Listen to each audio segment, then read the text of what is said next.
Good morning, it's James. I do hope and pray this message finds you and your loved ones peaceful, thriving, and well. I am so deeply grateful to lay eyes on you today. I think you're going to love today's topic. If you are someone who is on the spiritual path, and every now and then, or like, oh my gosh, daily, you say to yourself, I wonder if I'm making progress right now. I'm looking around my life. I'm looking for guideposts. I'm looking for a sign. I'm just looking for something that tells me that I'm making progress. About 35 years ago, I did my first Dotoon. And a Dotoon is within the Buddhist faith an opportunity to take 30 days in silence.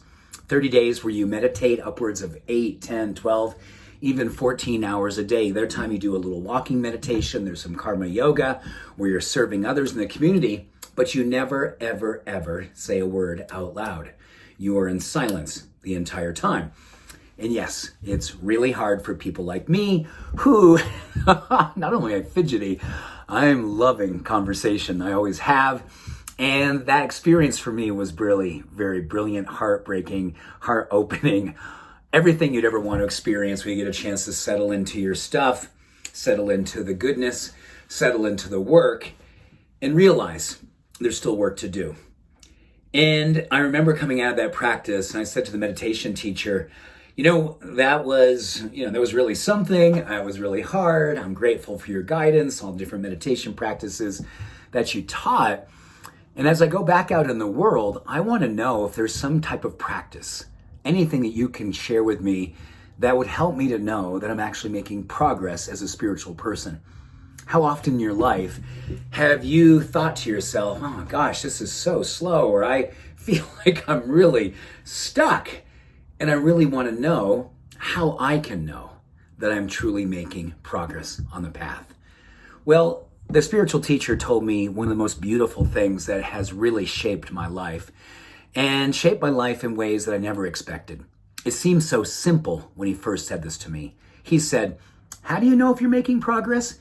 You will simply know by how much kindness you have been learning in your life, how much kindness you've been bringing into your life.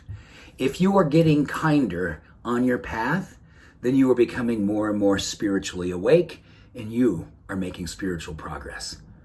Wow, kindness.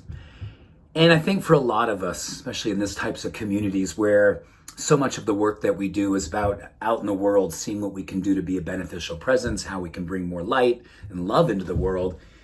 And a lot of us, because of our stories, our histories, we often forget about us in that whole experience. So much outward energy, outward intention, outward affirmative action. But when it comes to the focus on ourselves, it becomes a little bit more difficult.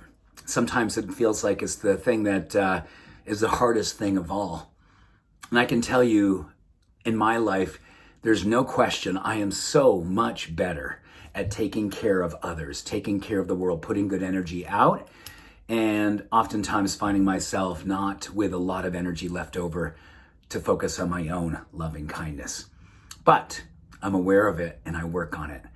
And I have glimpses of when I'm going, oh my gosh, that was just a beautiful way to treat yourself. That was a beautiful way to think of yourself. That was a very kind way to be living your life. Good for you. And the more that this practice becomes integrated into the fabric of our lives on the path, it becomes our true nature, because in essence it is our true nature. This is amazing. In the Buddhist faith, there is no word that speaks to self-hatred, self-disconnect, self-loathing, self-non-liking, all those things that would be diminishing of the self. They have no words for it. In fact, they find it really they find it puzzling. They find it hard to believe that so many people in the West have that way of looking at themselves. And that puzzlement leads them to consider, what have we done that allows us to leave ourselves? What have we done that has allowed us to leave ourselves? So when you get ready to head out in the world today, or if you're already out in the world today, maybe hit the brakes, maybe pause, and maybe ask yourself, what would be a demonstration that is outright heroic at this time in my life to show myself that I'm making progress? And that way of progress is defined simply by being kind to yourself. Beautiful, simple, hard, wonderful, always deeply good. Much love, every blessing. Have a beautiful day. Bye for now.